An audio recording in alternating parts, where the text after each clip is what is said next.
할렐루야. 주님의 자비하심과 은총이 우리의 영혼을 살리게 해주시는 생명의 능력이 이 예배를 통해서 우리 모두에게 누려지기를 주님의 이름으로 축복합니다.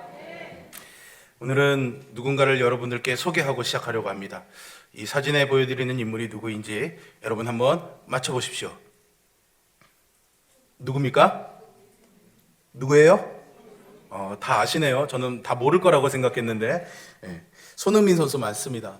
세계 최고의 리그라고 불려지는 영국에서 뛰어난 실력으로 인정받고 있는 선수죠. 이 손흥민 선수가 춘천 출신인 거 아시죠?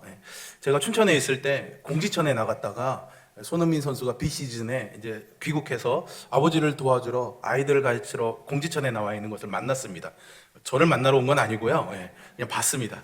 한참을 지켜보다가 옆에 있는 목사님들이 야, 사진 한 장만 찍자고 해. 막 서로 그러는데 누구 하나 쭈뼛쭈뼛 목사 체면에 양복 입고 사진 찍자고 그러긴 좀 그래서 쭈뼛거리다가 사진을 찍지 못했는데요. 그때는 유망주였었는데 이렇게 진짜로 유명해질 줄 알았으면 그때 사진 한 장 꼭 찍어 놓는 걸 그랬다는 후회를 하기도 합니다. 이 손흥민 선수가요 계속해서 이 커리어를 쌓아오다가 올해는 자기가 소속한 팀의 주장이 되었습니다. 중요한 순간에 어떤 개인주의가 튀어나오는 유럽이나 남미 출신 선수들과는 다르게 배려와 양보에 익숙한 이 손흥민이 주장을 맡은 이후로는 4분 5열 하던 팀을 하나로 묶었고 하나의 원팀이 되어가지고 아주 강한 팀으로 거듭났다라는 평가를 받고 있습니다. 그래서 지금 리그에서도 2위를 달리고 있습니다. 그는 선수들을 잘 아우르는 훌륭한 인성을 가졌을 뿐만 아니라요, 또 겸손하게 팬들을 잘 챙기는 그런 따뜻한 마음씨도 가지고 있습니다. 뿐만 아니라 운동장에서는 누구보다도 솔선수범해서 팀을 위해 헌신하는 그런 선수로 많은 사람들에게 칭찬과 사랑을 받고 있습니다. 가끔 실력이 좋은 운동선수들을 보면은요, 이 인성면에서 문제를 일으키는 것을 보게 되는데요. 손흥민 선수에게서는 그런 면이 보이지 않습니다. 모든 면에서 한결같은 평가를 받고 있습니다. 그리고 점점 그것이 더 성숙한 모습으로 나타나죠. 그런데 그가 이렇게 되는 데에는요, 그의 아버지였던 손흥정 감독의 영향이 아주 컸습니다. 실력을 쌓기 위해서 부단한 노력을 기울였을 뿐만 아니라 잘 나갈 때 자만하지 않도록 항상 겸손할 것을 가르쳤고요. 또 손흥민 선수는 그것을 몸에 잘 익혔던 것이죠. 여러분, 어느 분야나 부단히 노력하면서 발전하는 사람, 그런 사람을 보면 참 기분이 좋지 않습니까? 그런 사람이 자신도 성장할 뿐만 아니라 자기가 속한 공동체나 지역이나 사회를 또 더 나은 곳으로 만들어가는 선한 영향력을 끼치는 것을 보게 됩니다. 주변에 좋은 영향을 주고 공동체에 유익을 가져오죠. 그런 사람이 있는 곳은 더 나은 방향으로 발전하게 되어 있습니다. 하나님 나라도 마찬가지입니다. 신앙으로 성장해가는 사람들, 자신에게 맡겨진 일들을 성실하게 감당하는 사람들, 그리고 그 안에서 성장하는 사람들을 통해서 주님의 나라는 더 아름다워지고 견고해지는 것이죠. 오늘 우리는 본문의 말씀을 통해서 이렇게 하나님의 나라를 세워가는 일꾼, 그 자세에 대해서 함께 생각해 보려고 합니다. 먼저 하나님의 나라는요, 다른 사람을 온전케 하는 사람들로 인해서 세워져 갑니다. 본문 11절과 12절의 말씀을 함께 읽어보겠습니다. 시작. 그가 어떤 사람은 사도로, 어떤 사람은 선지자로, 어떤 사람은 복음 전하는 자로, 어떤 사람은 목사와 교사로 삼으셨으니 이는 성도를 온전하게 하여 봉사의 일을 하게 하며 그리스도의 몸을 세우려 하심이라. 아멘. 에베소서를 쓰고 있는 사도 바울은요, 하나님께서 교회를 위해 여러 직분을 주셨다고 소개합니다. 오늘 본문에는 사도와 선지자, 복음 전하는 자, 목사와 교사로 소개합니다. 먼저 사도는요, 부활하신 주님과 함께 했던 사람들입니다. 그리고 주님의 그 부활을 직접 목격한 특별한 사명을 받아 복음을 전하는 자들이었습니다. 그래서 이 사도는 제한되어 있습니다. 예수님의 12 제자와 바울에게만 이 사도의 직분이 주어졌습니다. 그리고 선지자는 초대교회에서 교인들을 권면하고 덕을 세우며 그 일에 힘쓰며 사도들을 도왔던 사람들입니다. 구약의 선지자와는 조금 다른 표현이죠. 사도행전 15장 32절에 보시면 유다와 실라라고 하는 사람이 선지자로 소개됩니다. 그리고 이들 중에 실라라고 하는 사람은 이후에 사도 바울을 도와서 함께 선교 여행을 하는 동역자가 되었습니다. 복음을 전하는 자는요, 말 그대로 하나님의 복음을 곳곳에 전하는 전도자를 가리키는 말이고요. 목사는 말씀을 가르치고 교회를 감독하는 사람입니다. 그리고 여기 교사는요, 우리가 아는 교회 학교의 교사를 말하는 것이 아니라요, 성경을 전문적으로 해석하고 가르치는 목회자 또는 신학자를 가리키는 말입니다. 오늘날 교회에서는 사도나 선지자 같은 직분은 이제 존재하지는 않습니다. 하지만 복음을 전하는 선교사나 말씀을 가르치는 목사나 목회자, 신학자는 계속해서 존재하고 있습니다. 그리고 오늘 본문에는 소개되고 있지는 않지만 교회 안에 또 다른 여러 직분들이 있죠. 장로와 권사, 안수집사, 집사라고 하는 직분이 있습니다. 성도도 귀한 직분입니다. 이렇게 하나님께서 여러 가지 직분을 교회에 주셨습니다. 그것은 그리스도의 몸, 교회를 바르게 세우기 위함이고 교회를 바로 세워서 하나님의 나라를 이 땅에 전파하기 위함입니다. 그렇게 되기 위해서는요, 직분을 맡은 각자가 그 주신 대로 하나님의 뜻을 따라 잘 섬겨야 합니다. 그렇다면 섬겨야 할 하나님의 뜻은 무엇일까요? 적어도 오늘 본문에서만 생각해 보면은요, 이 섬김을 통해서 성도를 온전하게 하는 것입니다. 따라해 보세요. 성도를 온전하게 하는 것. 나도 온전하게 설 뿐만이 아니라 다른 사람을 온전하게 하는 것, 이것이 하나님이 우리에게 주신 직분의 의미입니다. 여기서의 온전은요, 어떤 도덕적인 사람들의 칭찬을 받을 만한 온전함을 말하는 게 아닙니다. 그리스도를 닮는 데 있어서 온전함입니다. 그 온전히 그리스도의 성품, 그분이 하신 말씀, 그분이 하신 일을 내 삶에 담아내는 삶, 그것이 온전한 삶인 것이죠. 이 온전해진다라는 말은요, 원래 뜻은요, 뼈를 맞춘다라는 뜻입니다. 여러분 혹시 탈골 되거나 뼈가 골절되는 경험을 해보신 적이 있으십니까? 그런 경험이 없으시기를 주님의 이름으로 축복합니다. 그런데 만약에 그런 경험을 당하면 얼마나 많이 아픕니까? 삐기만 해도 굉장히 고통이 심한데요. 그래서 뼈가 어긋나거나 탈골이 되면은 사실은 온 몸을 제대로 가누기가 쉽지 않습니다. 그래서 이 뼈를 잘 맞춰서 제자리에 뼈가 있어야 몸이 건강하게 제 기능을 할 수가 있죠. 그래서 성도를 온전하게 한다는 것은 뼈가 자기 자리에 정확히 위치해야 하듯이 성도는 주님이 주신 그 자리에서 정확히 자기 자리를 찾아 지켜내야 된다라는 것입니다. 이것을 위해 주님은 우리 각자에게 교회 안에서의 역할을 다 맡기셨습니다. 그리고 나서 봉사의 일을 하게 하시죠. 내 역할을 감당하게 하시는 겁니다. 그러니까 여기 계신 우리 모든 홍천성결교회 성도 여러분은 각자가 교회 안에서 나만이 감당할 수 있는 역할을 주님에게서 다 받았습니다. 교회에서 임명하는 것, 그것을 말씀드리는 게 아닙니다.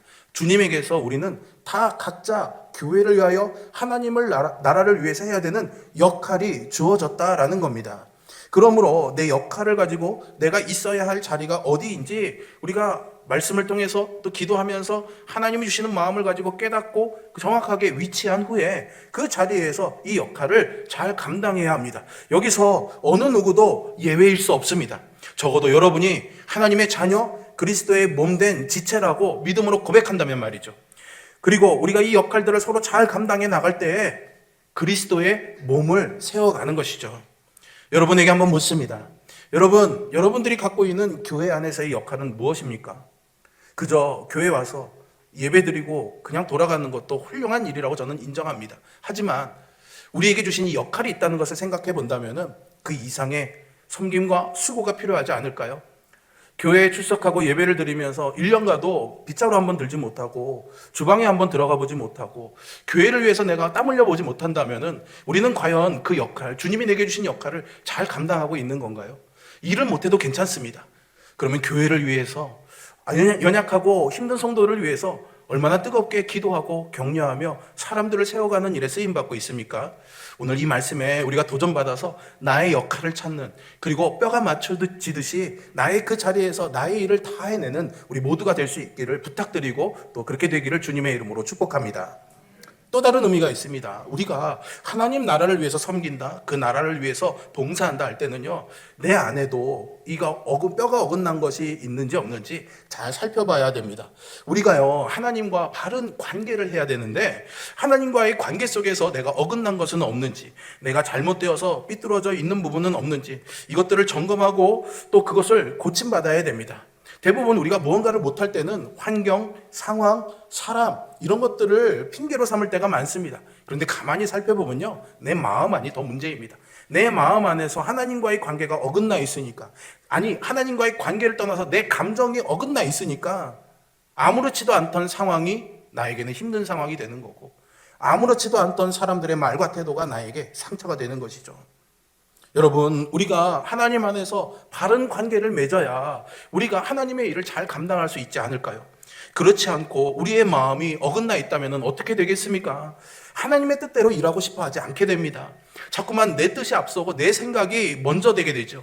그래서 하나님의 영광을 구하기보다는 내 만족, 내 편함 이런 것들을 추구하다가 잘못된 길로 가게 되고 영적 침체를 경험할 수밖에 없습니다.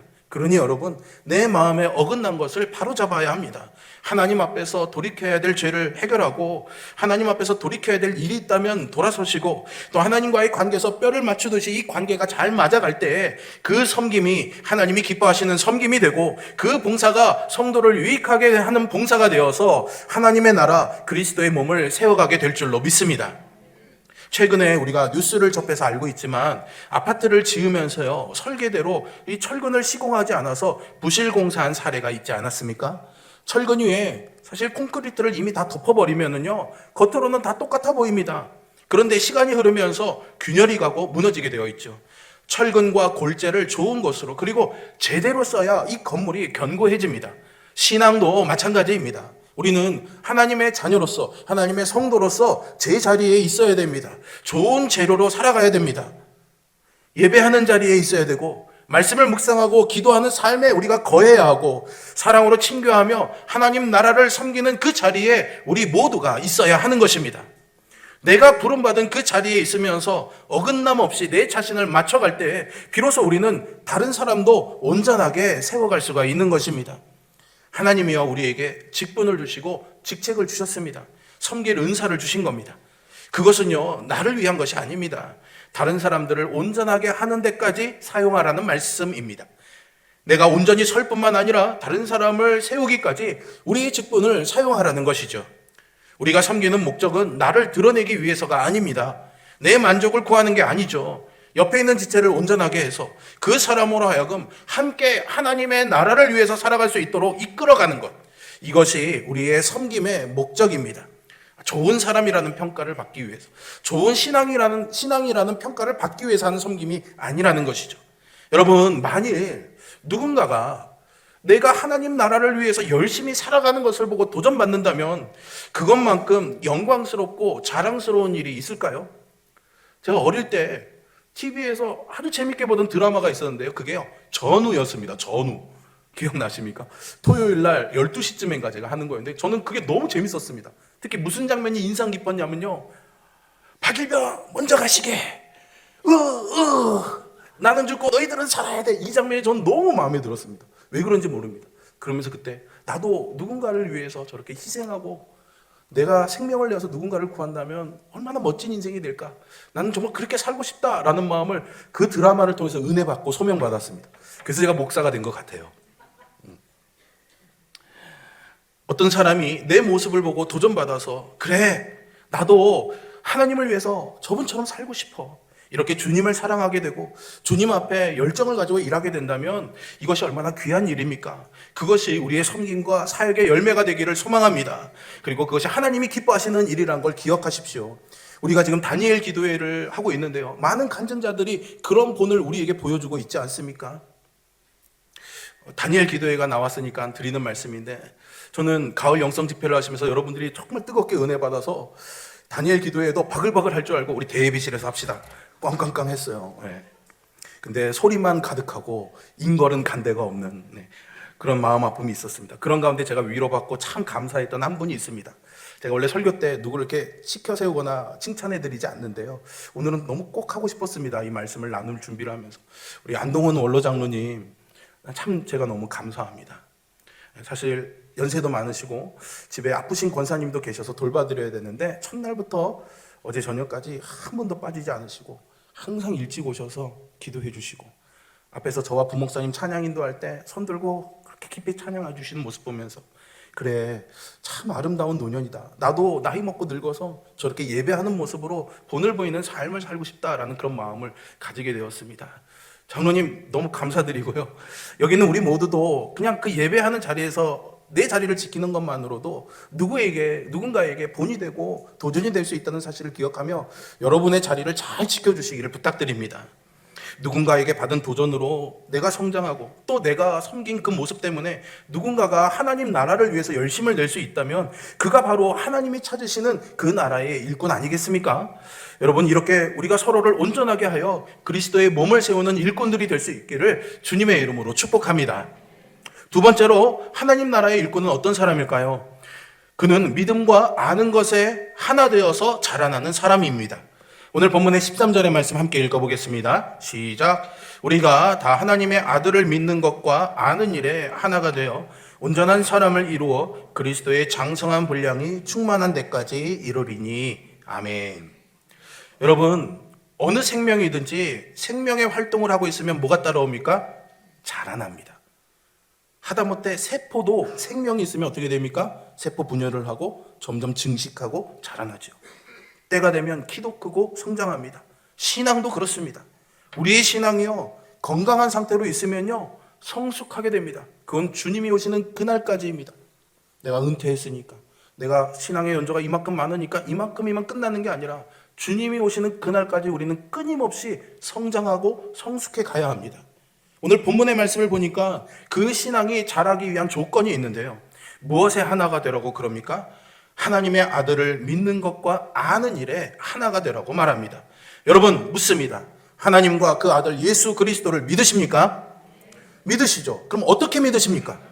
나의 구세주로, 나의 창조주로 믿습니다. 사랑이 많으신 아버지로, 자비하신 아버지로 우리는 하나님을 믿습니다. 하나님을 전능하신 분으로, 공의로우신 분으로, 심판하실 분으로 믿습니다. 또한 죄로 멸망당할 우리를 사랑하셔서 독생자 아들을 내어주신 하나님으로 믿습니다. 아들 예수 그리스도는 거기에 순종해서 우리를 구원하기 위한 희생을 기꺼이 치른 나의 구원자로 믿습니다. 우리는요, 이 믿음을 분명히 가져야 합니다. 그런데 그냥 이 믿음을 머릿속에 기억하고 있는 것만으로 멈춰서는 안 된다라는 거죠. 어떻게 해야 됩니까? 그럼에도 불구하고 우리가 믿는 하나님을 우리가 알고는 있지만 더 하나님을 알아가기 위해서 더 가까이 가야 됩니다. 왜요? 하나님은 우리가 생각한 것보다 더 크신 분이기 때문에 우리가 아무리 많은 것을 알아간다 해도 우리는 더 많이 알아야 될 하나님이 언제나 있는 겁니다. 여러분, 성경에서 안다고 하는 표현은요, 그냥 저 사람 이름은 뭐고 나이는 몇 살이고 직장은 어디 다녀, 이런 것을 아는 정보적인 지식을 의미하는 게 아니죠. 인격적인 교제를 통해서 하나님을 내 삶에 온전히 받아들이는 것, 그것이 바로 하나님을 아는 것입니다. 하나님의 성품이, 하나님의 말씀이 내 삶에 끊임없이 영향력을 주고 그것을 따라 사는 삶이 되는 것, 그게 바로 하나님을 아는 삶입니다. 그래서 내가 하나님을 믿는다면 우리는 계속해서 그분을 알아가야 합니다. 예수님을 믿고 구원받아 천국 가면 되는 거 아니야? 신앙이 이 정도만 섬기면 되지. 사실 뭐 그렇게 굳이 요란스럽게 믿으려고 그래? 그렇게 피곤하고 힘들게까지 해야 돼? 이 정도 선에서 믿음 생활하는 게 좋아. 이렇게 말하는 분들, 생각하는 분들이 있습니다. 이렇게 내가 기준을 세워놓고 내가 정한 곳에 머물러 있는 것이 아니라는 거죠. 하나님 나라의 일꾼은 계속해서 내가 믿는 그분을 더 알아가고 더 알아간 그분을 사랑하기 위해서 그렇게 더 가까이 나아가야 합니다. 그러면 이 하나님이 우리에게 뭘 원하실까요? 나는 그 하나님을 위해서 뭘 할 수가 있을까요? 하나님을 나는 어떻게 하면 더 사랑할 수 있을까요? 어떻게 하면 그분과 더 가까워질 수 있고 그분의 성품을 닮아갈 수 있을까요? 이 고민과 생각들이요, 그런 마음을 가지고 살아가면 우리의 삶에 자연스럽게 찾아옵니다.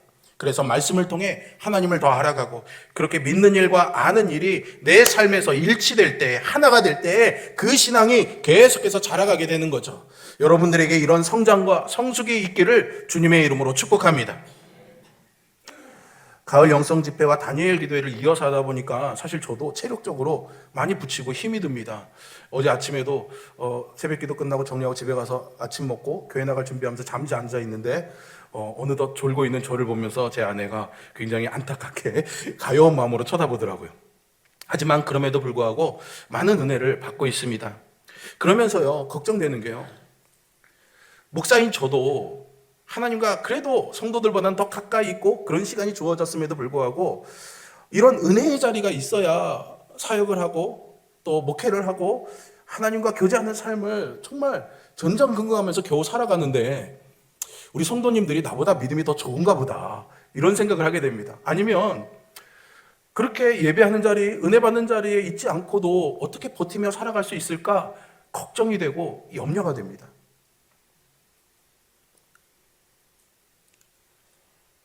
자녀들이 잘할 거라고 생각하지만 막상 우리 자녀들이 눈앞에 보이지 않고 뭐 하는지 모르면 여러분 걱정되지 않습니까? 그런 마음이 저에게 있는 거죠. 잘하실 거라 믿지만은 잘할 수 있을까? 잘 살고 계시는가? 그런 질문들이 나오게 됩니다.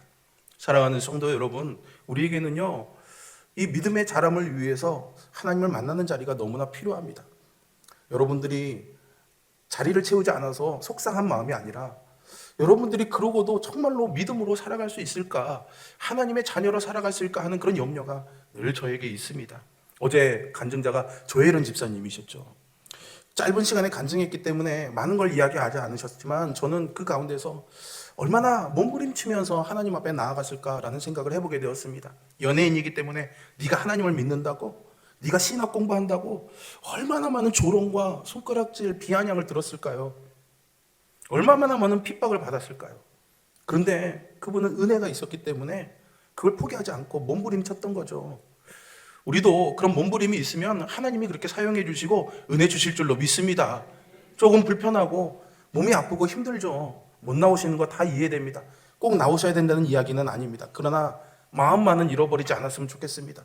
하나님을 알고 싶은 마음, 하나님을 더 믿어가고 싶은 마음, 그래서 그것이 하나가 되어서 더 자라나고 싶은 이 마음을 여러분 꼭 잃어버리지 마시고 하나님 앞에 나아가시기를 바랍니다. 오늘 본문의 말씀은 우리에게 어디까지 자라라고 말씀합니까? 그리스도의 장성한 분량이 충만한 데까지 이르라고 합니다. 이 말씀은요, 그리스도를 닮은 온전한 사람으로서 성숙한 그리스도인이 되라는 말씀입니다. 우리의 목표는요, 어떤 훌륭한 사람을 목표로 하는 그런 것이 아닙니다. 우리의 목표는 하나님의 아들 예수 그리스도를 닮는 것입니다. 다시 한번 말씀드립니다. 우리의 목표는 하나님의 아들 예수 그리스도를 닮는 것입니다. 우리 예수님이 하나님의 아들이시잖아요. 하나님의 아들이시니까 예수님이 하시는 말씀은 하나님이 하시는 말씀이고 예수님이 하시는 일은 하나님이 하시는 일이 됩니다. 그러면 우리가 그 예수님을 닮으면 어떻게 됩니까? 우리가 하는 말이 하나님이 하시는 말이 되고요. 우리가 하는 일도 하나님이 하시는 일이 되는 겁니다. 우리가 그렇게 예수님을 닮으려고 할 때 하나님의 성품이 우리의 성품에 반영되는 것이죠. 그분이 가진 생명이 나의 생명이 되는 것이고 하나님이 가지신 능력이 나의 능력이 될 줄로 믿습니다. 그리스도의 장성한 분량까지 자라도록 힘쓸 때 우리도 변화되고 내가 속한 공동체도 바뀌게 됩니다. 여러분, 나의 인격이 예수 그리스도를 닮아가기까지 소망하면서 그것을 위해서 용기 내시고 끝까지 힘내시기를 바랍니다. 그래서 말씀을 읽었으면 내 뜻과 달라도요, 붙들고 실천하고 몸부림치십시오. 그리고 그대로 행할 때 하나님이 반드시 책임져 주실 것을 믿으시기 바랍니다. 기도하고 결단했다면 손해보고 어렵고 유혹이 찾아온다고 할지라도 타협하지 마십시오. 결단을 그대로 끝까지 밀고 나가시기를 바랍니다. 그 길에 하나님께서 여러분들을 지켜주시고 형통하게 인도해 주실 줄로 믿습니다. 내가 믿는 것과 아는 것에 하나 되어서 그렇게 살아가야 합니다. 그게 여러분들의 성장이고 그게 우리의 부흥입니다. 우리의 믿음이 성장해야 된다, 우리 교회가 부흥해야 된다라고 말할 때 하나님 앞에서 그리스도를 닮은 사람으로 자라는 것, 바로 그것이 우리의 성장이고 구원임을 잊지 마십시오. 그런 사람이 많아지게 되면 우리 공동체가 바뀌게 되는 겁니다. 우리 지역이 변화되게 되고 이 나라와 이 민족이 변화되는 것입니다.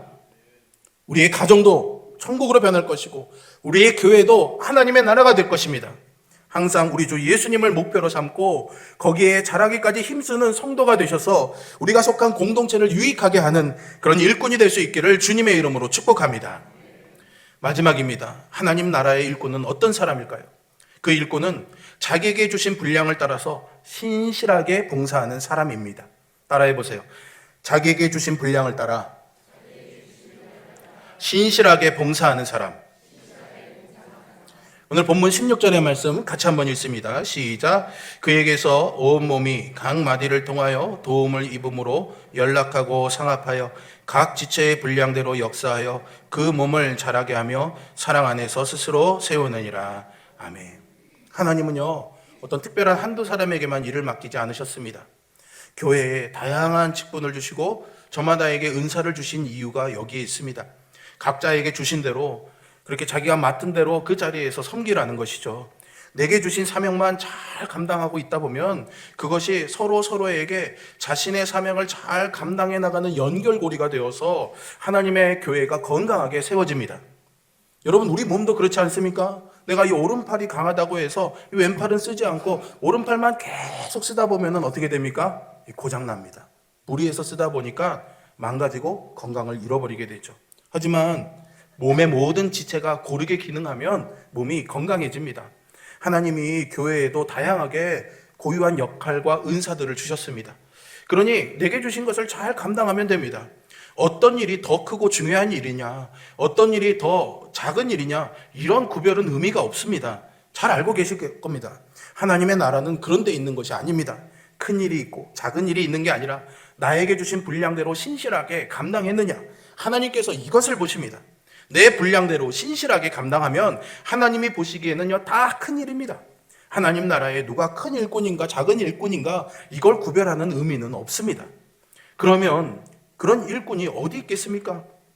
큰 일꾼, 작은 일꾼이 있는 게 아니라 내가 그 일에 거룩하게 구별된, 성별된 사람인가가 중요합니다. 아무리 크고 대단한 일 같아도요, 하나님 앞에서 성별됨 없이 그냥 내 뜻대로 하는 사람은 그 일의 결과와 상관없이 하나님 앞에서 지극히 작은 자가 될 것입니다. 그러나 작아 보이는 그 일도 성별된 마음으로 내게 주신 분량으로 믿고 신실하게 감당하면 성공이든 실패이든 하나님은 그 사람을 큰 일꾼으로 여겨 주실 것입니다. 지난 한 해 동안 목회를 하면서 참 재밌고 즐거웠습니다. 물론 힘든 일도 있었습니다. 그러나 그럴 때마다 항상 제 옆에서 저를 돕고 힘이 되어준 분들이 있습니다. 우리 장로님들이 그런 역할을 많이 해주셨고요. 특별히 우리 기관장님들을 감사하고 또 축복하고 싶은 마음이 듭니다. 참 어렵고 힘든 일을 잘 맡아주셨습니다. 제가 보기에 너무 혼자 고생하는데도 괜찮다고 하시면서 귀한 일들을 잘 감당해 주셨죠. 사실 11월이 되면요, 저는요 매일 긴장과 아픔을 경험합니다. 누군가에게서 전화 오면요, 또 뭐 못한다고 그러는 거 아니야? 라는 그런 마음이 불현듯 막 지나갑니다. 그래서 왜 그러세요? 라고 물어보면요, 다 이유가 있습니다. 근데 이유를 들어보면요, 저는 마음이 더 아픕니다. 외롭다는 거예요. 왜 나만 이 일을 다 감당해야 되는지 너무 힘들다는 이야기가 대부분입니다. 처음에 일을 맡길 때는 우리가 도와줄게, 함께해 라고 그러는데 그러던 사람들은 어느덧 다 가을바람의 낙엽처럼 사라져버리고 앙상한 가지처럼 나만 남는 우리 기관장님들을 보면서 제가 참 마음이 많이 아팠습니다. 봄에는 여행도 다니고 즐겁게 하면서 사람들이 바글바글 하더니요, 더워지기 시작하니까는 청소하는 자리에, 주방 섬기는 자리에 기관장님 그리고 항상 오는 몇 분들만 있고 다른 분들은 잘 보이지 않더라고요. 안 온 분들을 탓하고 싶은 마음에 이 말씀을 드리는 것이 아닙니다, 여러분. 이 기관장님들이 너무나 감사해서 그렇습니다. 우리 문정기 장로님 한번 일어나 봐 주시겠습니까? 네, 일남전도회 박명기 집사님, 안수 집사님 이남전도회 회장이십니다. 일어나 주세요. 우리 박하운 권사님 일여전도회 회장이십니다. 어디 계십니까? 일어나 주세요.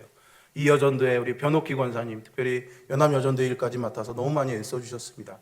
우리 삼여전도회 김경남 권사님 일어나 주세요. 예, 사여전도회 우리 주정숙 집사님, 우리 권사의 왕하진 권사님, 여러분 이분들께 정말 수고하고 애쓰셨다고, 많이 못 도와줘서 미안하다고 우리 그 마음 담아서요 박수를 한번 격려했으면 좋겠습니다.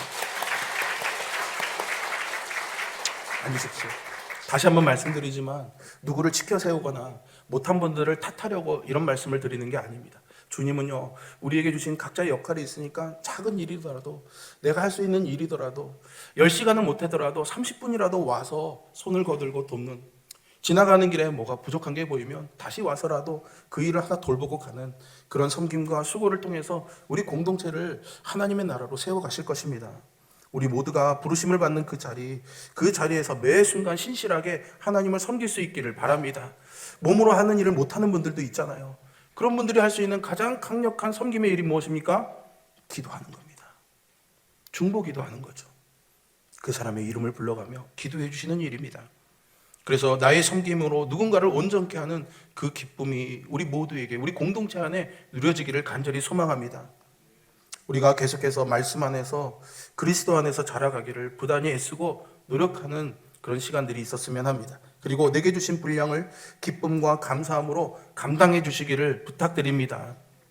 그럼으로써 하나님께서 칭찬하시고 주님의 나라의 일꾼으로 칭찬받는 우리 모든 홍천성결교회 성도들 되시기를 주님의 이름으로 축복합니다. 기도하겠습니다.